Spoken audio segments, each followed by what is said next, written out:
great pipeline for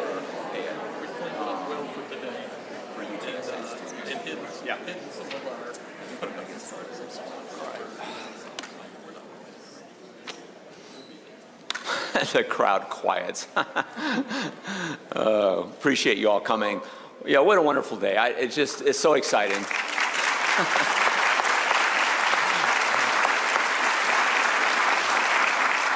I get goosebumps looking at my friends around the crowd, and thank you so much for coming. Good morning, everyone. My name is Rob Hromis. I'm acting president here at UT Health San Antonio, and it's such an honor to welcome each of you to this dedication of our multi-specialty and research hospital. 7 years ago this month, a couple weeks ago, at a burger joint downtown about 11 o'clock in the evening, Bill Hinrich and I sketched out the ideas for this hospital on a napkin.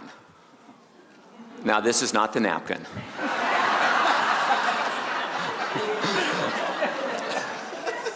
But remarkably similar to this, that cutting-edge research would be applied to every single patient, where we would do clinical trials of our science applied to, in the most compassionate manner, to every single needy person in South Texas. Today, we stand united in realizing that vision, a vision to redefine healthcare by merging the highest caliber care capped by pioneering research applied to every patient in an unwavering commitment to compassionate service. This facility is more than just a building, it's a beacon of hope for the hopeless, healing, innovation for not just San Antonio, but all of South Texas. Since this hospital's original inception on that napkin, we've experienced extraordinary support from so many of you in this room. We are so grateful for that support. This building would not exist without you and your support. And so I'd like to recognize those supporters, those honored guests that made this building possible. And so I'd like to call the names of all those dignitaries that are here today, and if you'd stand briefly, and let's hold our applause till everyone's recognized. It's quite a list because the team is large that made this building a reality. First off, our county judge, Peter Sakai. Thank you, Peter. And then our senator, District 26, Jose Menendez. And many guests from UT System.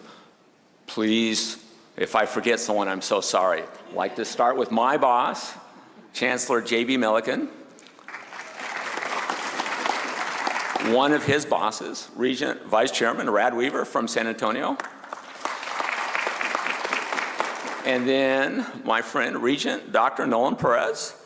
And then another good friend, Dr. John Zerwas, Executive Vice Chancellor for Health Affairs.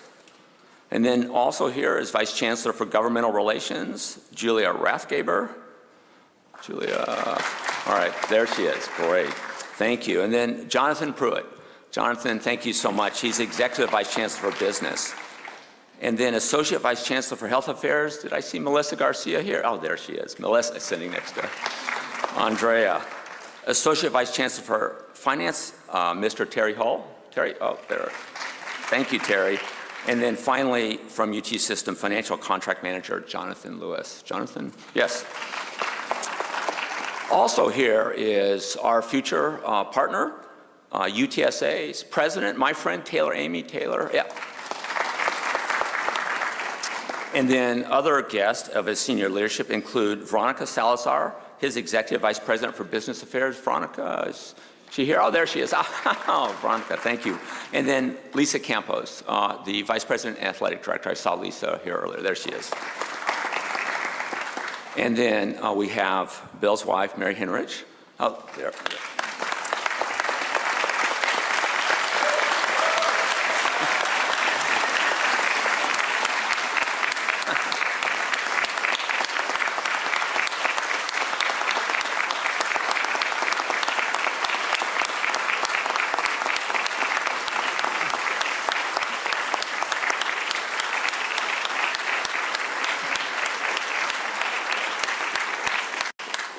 I'll give you the napkin after this ceremony. She has special guests Mary Rogers, Sydney Wilkins, Joan Woodley. Mary and Sydney's late spouses were faculty physicians when we first started the medical school here. So that's fun.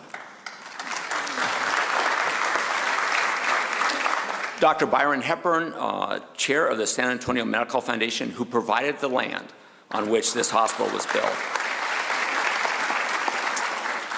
I have more on University Health later, but we have special guests from their leadership here, starting with Ed Banos, their new Chief Executive Officer, Ed Wave, standing in the back. George Hernandez, their past CEO, and my friend. Bill Phillips, their new COO, Bill. Jimmy Hoslocker, the chair of the Board of Managers of UH, is there as well. I saw Ted Day, the Vice President for Strategic Planning, Reed Hurley, and Lenny Kirkman, the Chief Financial Officer and the Chief Marketing Officer, respectively. And they're standing. And then, of course, our own UT Health San Antonio leadership. My friend, my partner in operating this enterprise, Chief Operating Officer, Andrea Marks.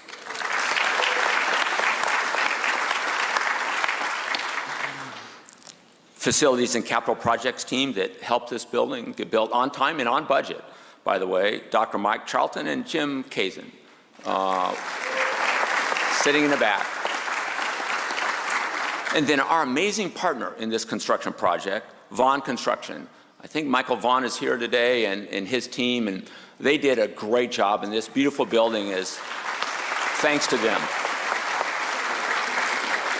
And then starting from employee number one, the CEO, Jeff Flowers, you'll hear from him later. But we have many of the hospital leadership here today. Chief Operating Officer, Jeremy Viles, who will lead many of the tours. Chief Nursing Officer, Nancy Doolittle. Chief Medical Officer, Al Fink, and Chief Financial Officer, Tim Evans. And then another close old friend, Dr. Bob Leverance, runs our medical affairs. Bob? We have 6 of our deans of our health schools here today, and I'd like to acknowledge them, starting with Acting Dean of the Medical School, Francisco Cigaroa. Francisco is my friend and mentor. Here he is. Dean Sonia Harden of the School of Nursing. Sonia, oh, there she is. Dean David Shelladay, our largest school, the School of Health Professions. Then I saw Dean Peter Loomer of our dental school. That's our highest ranked health school. 14th in the nation. And then did I see David Weiss, too, of Graduate School of Biomedical Sciences. He's not going to stand. Finally, Li Zing, a pancreatic cancer international expert, is our director of the Mays Cancer Center. Li is over here to our right. Thank you so much for coming. And without these folks and without so many people standing in the back, this building would not have been possible. To officially start the program, it is my distinct pleasure to introduce Chancellor James Milliken, whose steadfast commitment to the growth of our health institutions in the state of Texas has played an essential role in bringing this vision to reality. J.B. Milliken serves as the Chancellor of the University of Texas System. Yes, there's a long paragraph here, I'm sorry. Streamline it. Yeah, okay, streamline it. We have a great state, and we have a great university system in that state, and its name is the University of Texas, and it's led by J.B. Milliken. Perfect. Okay. Thank you, Rob. That was perfect. So, I know you're all getting tired of applauding. So the good news is I'm not going to say anything you will applaud over. So, Rob, thanks for hosting this historic event on this historic day and a new chapter for healthcare in San Antonio. You know, millions of families across 38 South Texas counties should not be limited by their geography to world-class healthcare, and they never will be. Today, as we dedicate this new multi-specialty and research hospital, we are establishing a new frontier in healthcare excellence where complex surgeries, advanced cancer treatment, groundbreaking clinical research will transform the patient experience for the people of San Antonio and the entire region of South Texas.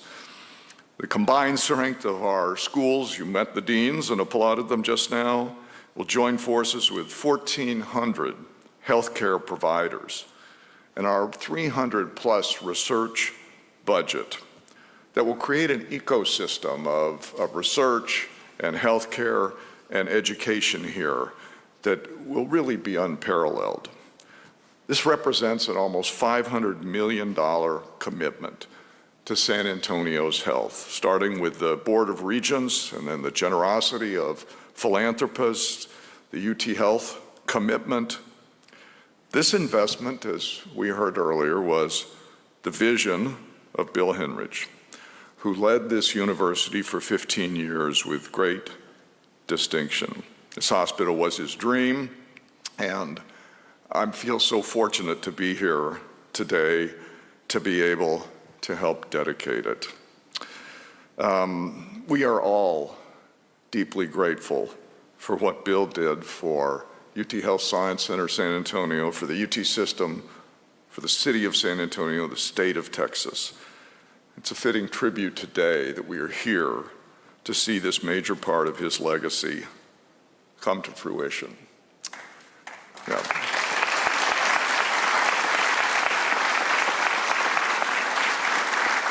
Bill was a wonderful man.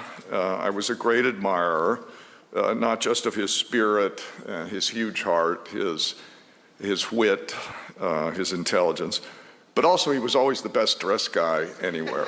And I didn't bring a napkin, but Mary was nice enough to share a few of his ties with me, so I am wearing another of Bill's ties today to recognize him and give me the confidence to stand here where he would have stood to do this. His vision made this possible. The state-of-the-art imaging, the on-site labs, the advanced specialties. But it's the Board of Regents and its support that has made this a reality today. And I want to add my thanks to Dr. Nolan Pettis, to Vice Chairman Rad Weaver. Their support meant everything, and they supported it because Bill and his colleagues made such a compelling case that you couldn't say no. You couldn't say no to Bill anyway, but you really couldn't say no when he made such a compelling case here. And there's no one who has been more important in this process than the son of San Antonio, native Vice Chairman Rad Weaver, whose enthusiasm and championing of this project with his colleagues on the board throughout has been essential. Rad learned life lessons early on from his father, football coach, how to be competitive, how to lead, hard work, and then later from Red McCombs, who mentored Rad for a number of years. So it's no surprise that he is a fierce competitor and a leader, and we are fortunate in the UT system and in San Antonio and in the state of Texas to have Rad Weaver playing a key leadership role for all of us. So please join me in welcoming Vice Chairman of the Board of Regents, Rad Weaver.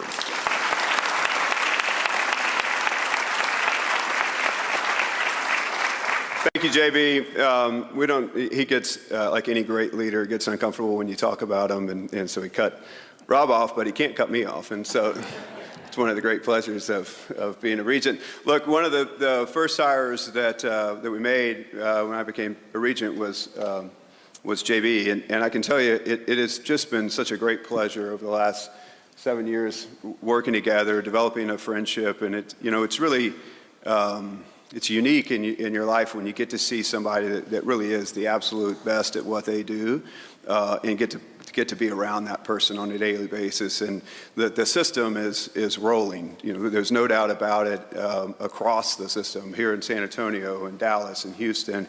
And that doesn't happen without leadership, and that has happened under JB's watch. So thank you so much.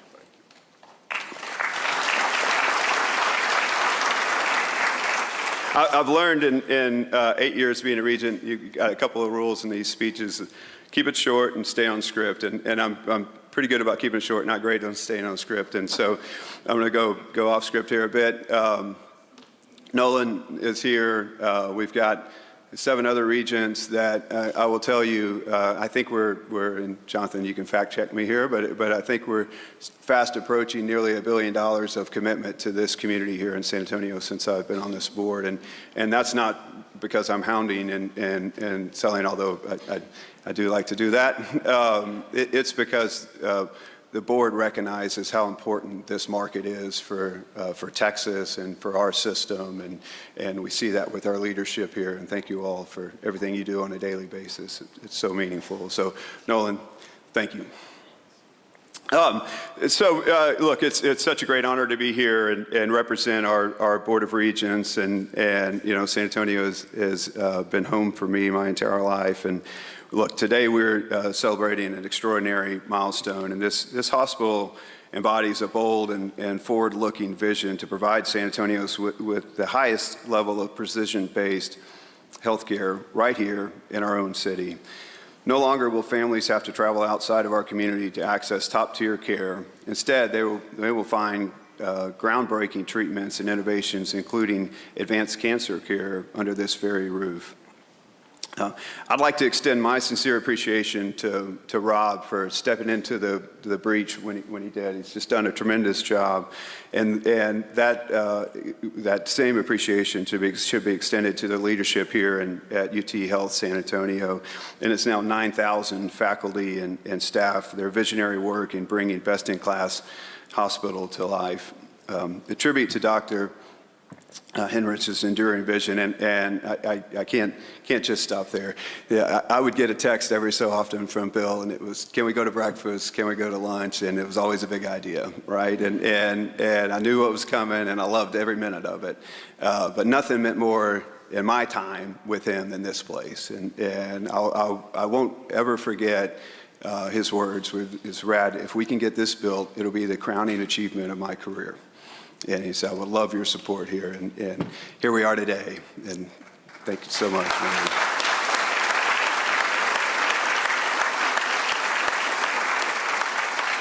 So on behalf of my regents, and as well as the citizens of San Antonio, congratulations on reaching this significant milestone. I look forward to the opening December 10th and witnessing the remarkable ways this hospital is going to help our community. Thank you so much.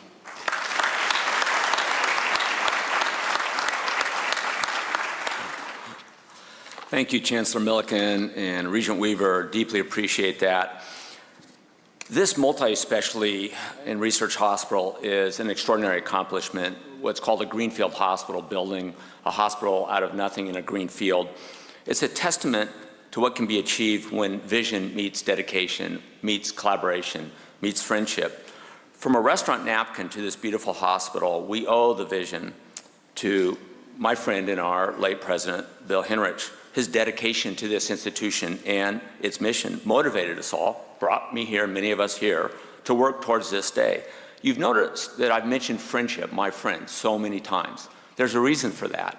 The reason we came, the reason we stay, the reason we work nights and weekends is because we love the people we work with. Our team is extraordinary, and this building, built out of a green field, is a testament to our friendship. And I look around the room and see so many friends, and I thank you for your friendship, because without you, I wouldn't be able to accomplish any of the work of the day. With this hospital, we begin a new era here.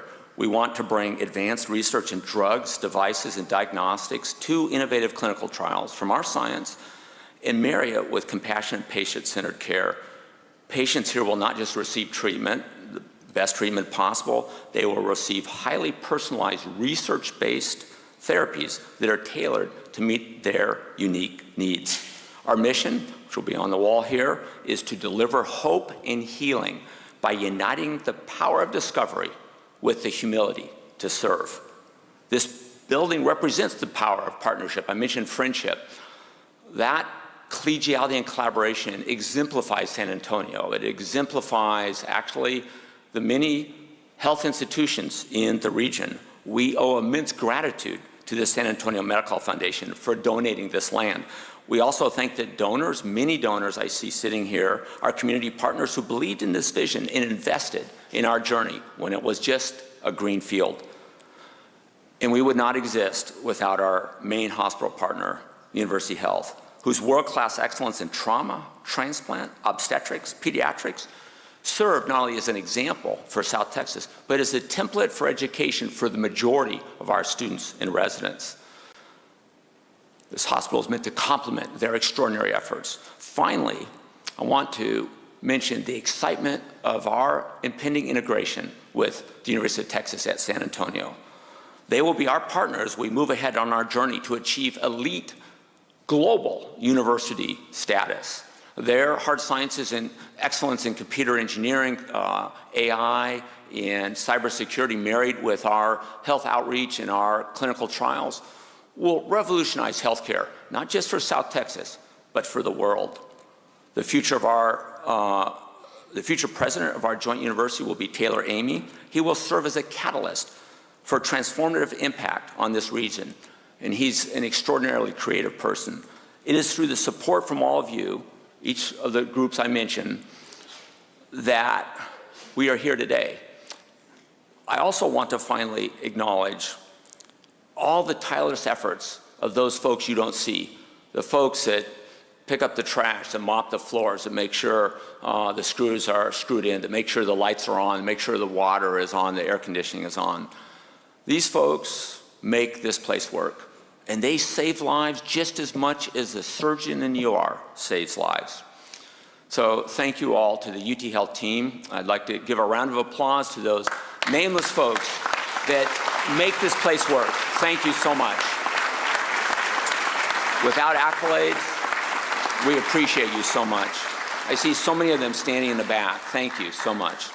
Now it is my privilege to introduce our hospital's Chief Executive Officer, employee number one. I remember when this was just a dream, when we were talking on the phone and he was visiting us. He walked the field with us. Jeff has brought a wealth of expertise and leadership and turned this vision into a functioning reality. Jeff?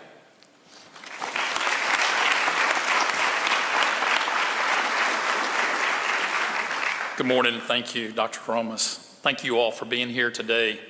Couldn't help but reflect this morning as I drove in that it was actually 3 years ago next week that I joined or visited San Antonio for the first time and met with many of you just in a conference room over on the campus looking out toward this building. And I believe they were about 2 stories high at the time.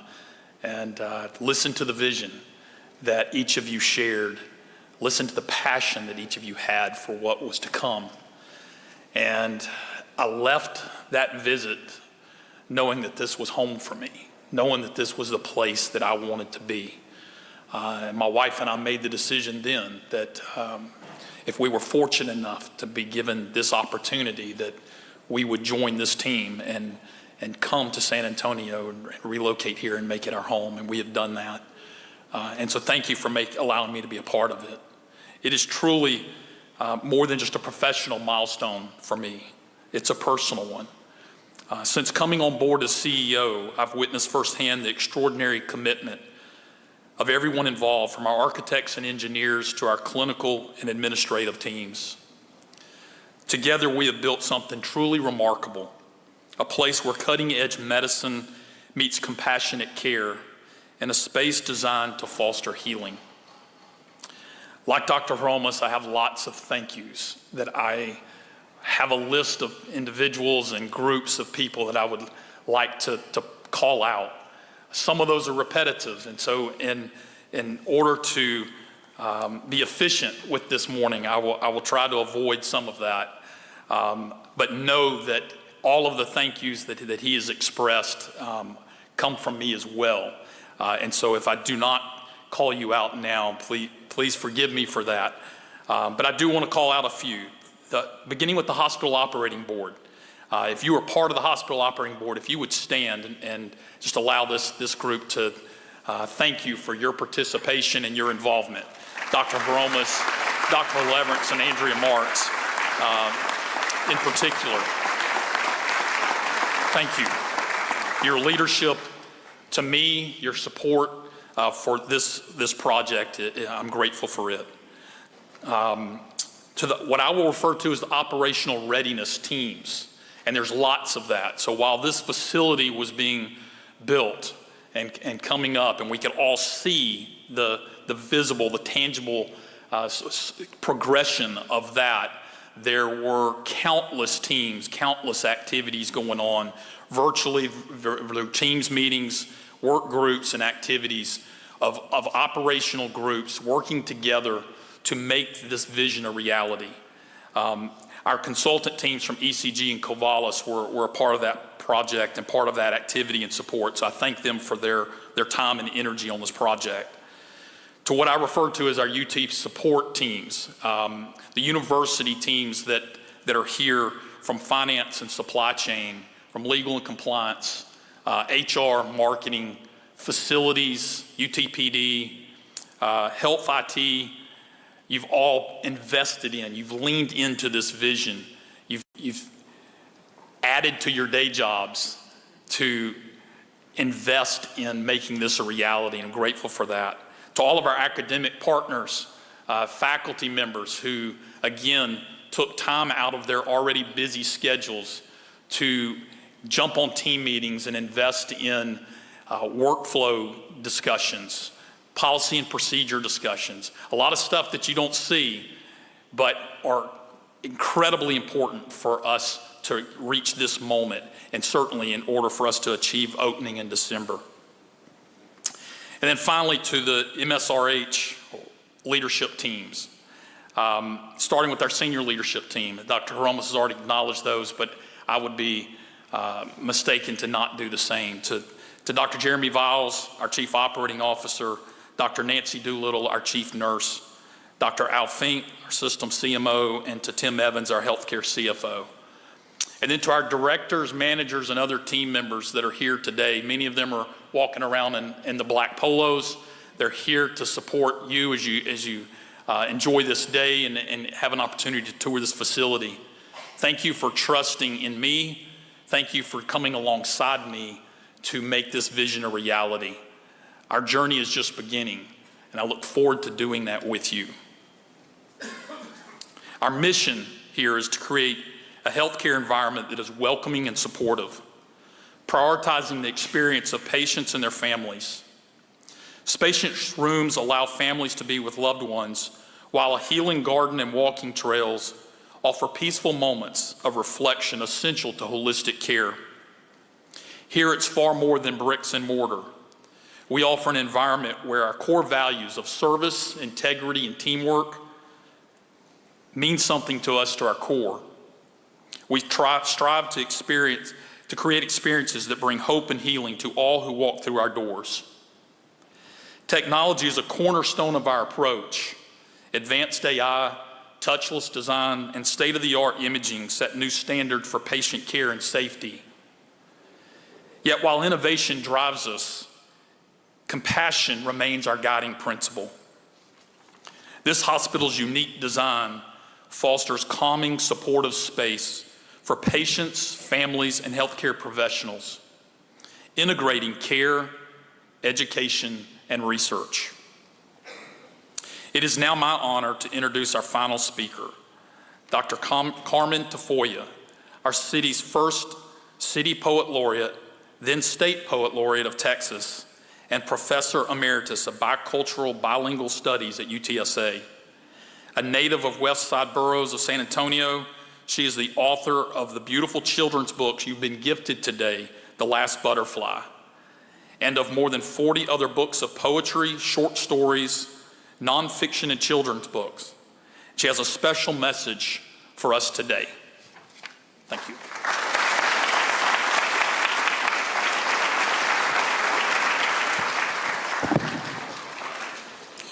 Thank you so much. Thank you for the honor of being among this incredible group of people who have had an incredible vision and carried it to fruition. I was asked to say a few words before I share with you a poem, and those words were going to be about my own experience as a former cancer patient. You know, 2012 was a wonderful year for me. I had just been named San Antonio's first city poet laureate. Mayor Julian Castro had investitured me at the city council chambers in front of a standing room only crowd. My fellow poets had celebrated me with rose petals and verses. And while my late husband was in the early stages of Parkinson's then, and my mother at age 94 was deteriorating in health and physical capacities, both had been able to attend the event and participate emotionally. Our little family was complete. Our 20-year-old son, our 7-year-old daughter, my 94-year-old mom who lived with us. Life was abundant and joyous. But as so often happens with the blessings of life, they were sprinkled with some frightening surprises. Foremost among them, that at less than 2 months into my very busy laureateship schedule, I discovered a spherical growth 1 inch in diameter in the middle of my right breast. When a biopsy revealed it to be malignant and fast-growing, a whole new chapter of research and treatments began. In the following 15 months, I would undertake much reading and exploration, a new anti-inflammatory diet, an experimental formula, spiritual and attitude cleansing, herbal medicine, sweat lodge, Reiki with a curandero, chemotherapy, surgery, radiation, and a commitment to keep my mind, my spirit, and my words powerful and healthy.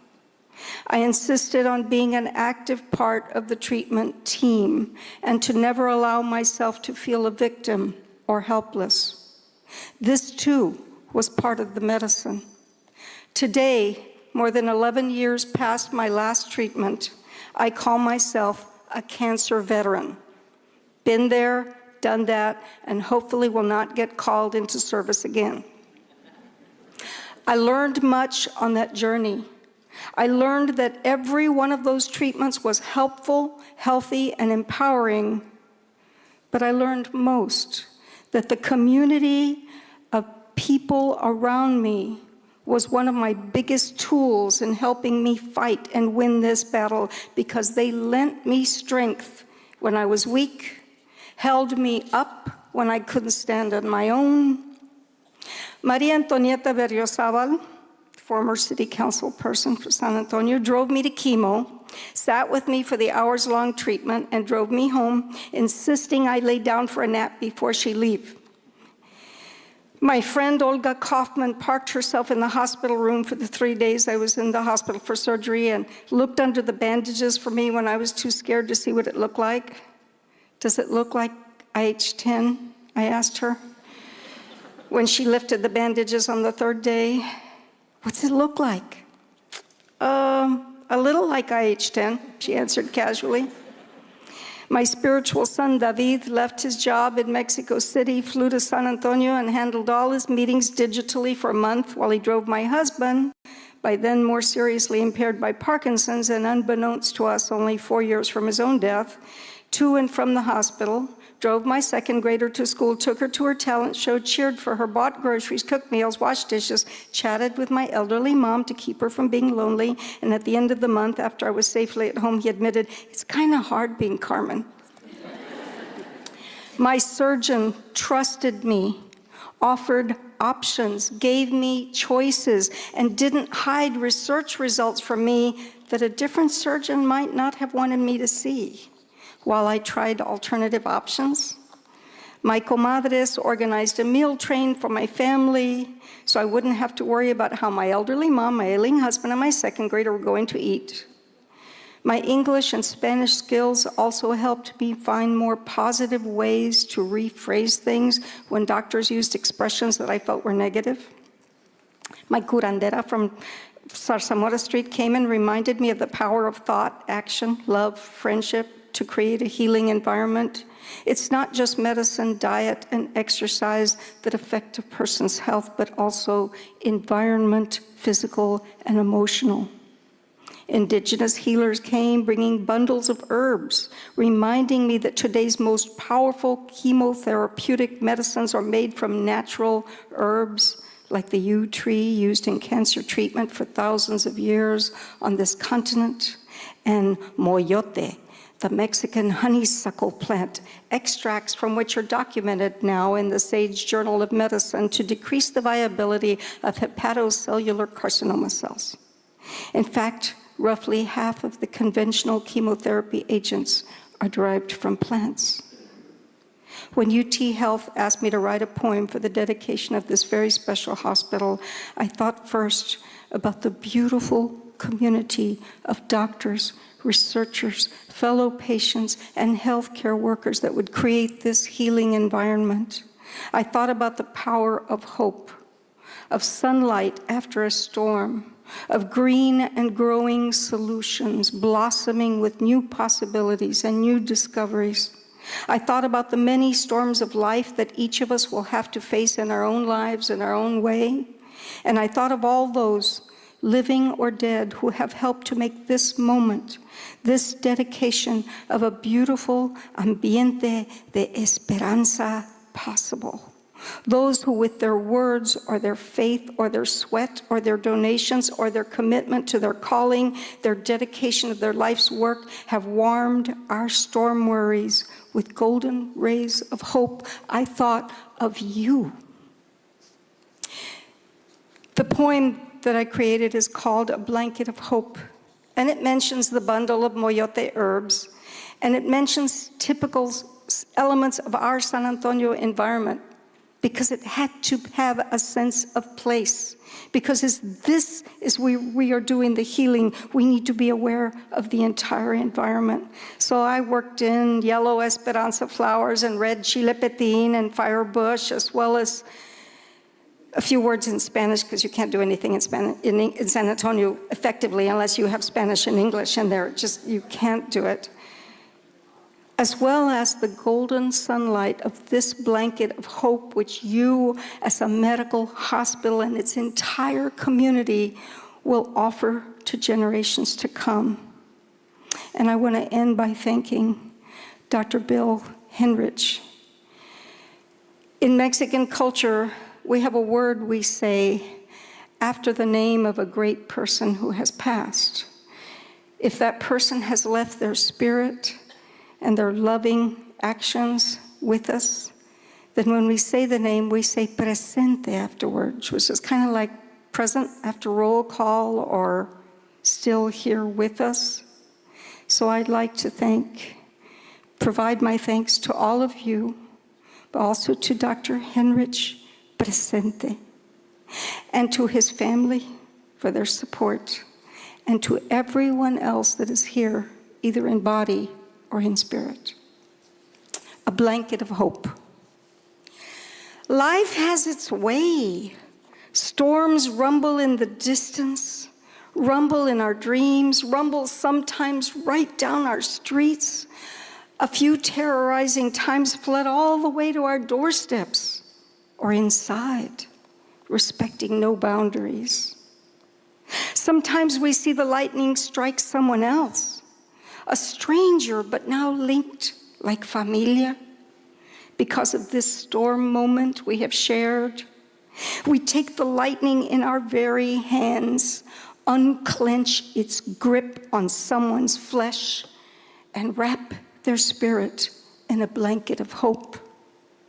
We raise our eyes to the skies and search for socorro, for help, and it appears, rising from some distant ocean like a wave of warmth, of strength, of memories and love. Like the purifying patter of a soft rain, invoking purple blossoms to burst finally from the thirsty gray silver of sage. A hand is offered, glowing with cariño. A path is committed. A song of survival is hummed like a lullaby, a vision of butterflies landing lightly. The voice of an ancestor gifting a bundle of hierbabuena y moyote, or in its more ancient name, ichcan. Todo se pasa. My father whispers from 40 years ago, no hay problema que dure, siempre viene una respuesta, every problem has an answer. Soon a garden will be blooming from this pile of tired dirt and ragged, overturned stones, well watered with dreams, well seeded with hope. After the digging, sweating, searching, trying step and half again, we may awake to see the yellow brilliance of Esperanza blooms, the stubborn ruby sparks of chile petin on a deep green shrub, the firebush and hibiscus flowers, fruit of our commitment, the tall tree with roots and branches holding earth and sky together, a bond forged of boundless possibilities. The surge of spirit, our animo in action, the work of healing renews our stubborn, steadfast song that holds us up and folds us in to the tight abrazo of a turquoise sky infused with golden sunlight. Thank you.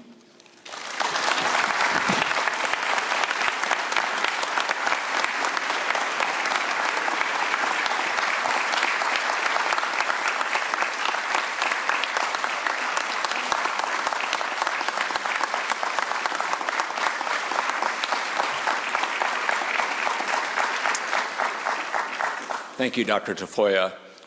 We may awake to see the Esperanza bloom.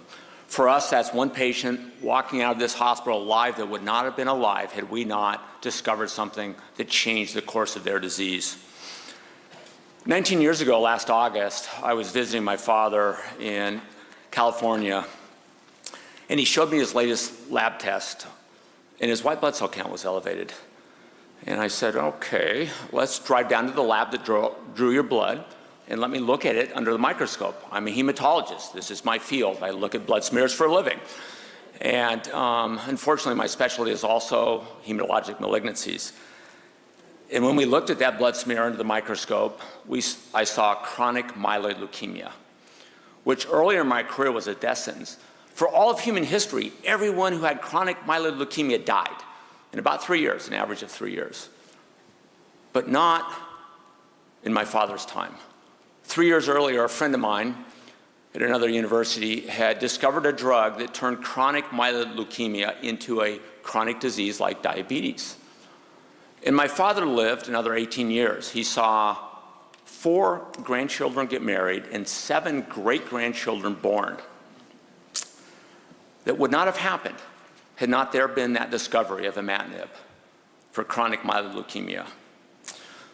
This is our promise to you, that we will leave no stone unturned to bring new treatments for incurable diseases, that we will bring hope to the hopeless, that we will use this hospital as a pinnacle of our research, of our discovery, and bring to the world, through this place, discoveries like that which changed my father's life.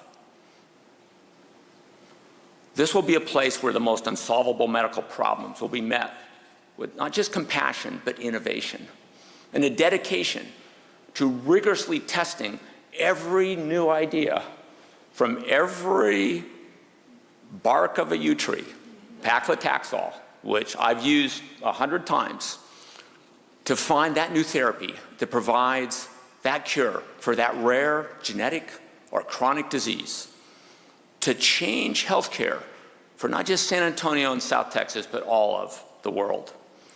This hospital is more than just walls and rooms. It's a commitment to serve, to heal, but to discover and to apply that discovery. It's a place where generations of families will find comfort, where groundbreaking research will save lives through the collaboration of friends. And when you're our patient, you will become our friend. To our Board of Regents, to our Chancellor, to our Vice Chancellor, to the community, to the donors that help build this place, to our dedicated teams, to the folks that keep the lights on, thank you for making this possible. This is your legacy, it's not ours. This belongs to you now.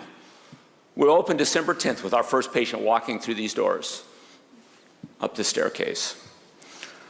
But those that keep the lights on and keep the water running, this is your place. This is your hospital. Those that need help in South Texas, this is your hospital.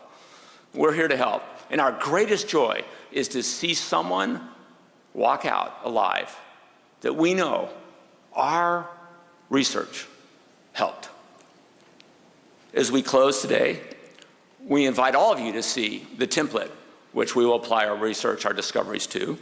Our tours will start at the gift shop right back there, the glass wall behind the staircase. This is an extraordinary time, and we want you to share in it. And we want you to recognize that we're part of San Antonio. We don't stand alone. We stand with our partners to make this a place where together we solve unsolvable problems. Dr. Tafoya will be here signing the books that you're all gifted. We have snacks as you walk out. Please grab one as you leave. And with that, I will thank you so much for celebrating the dedication of the Multispecialty and Research Hospital with us. Thank you all.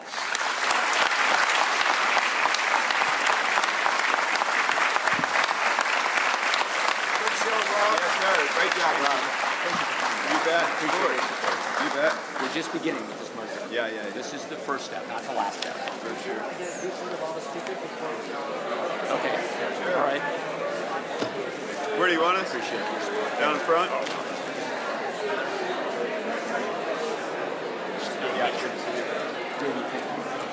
Appreciate it. Thank you. Feel free to call me.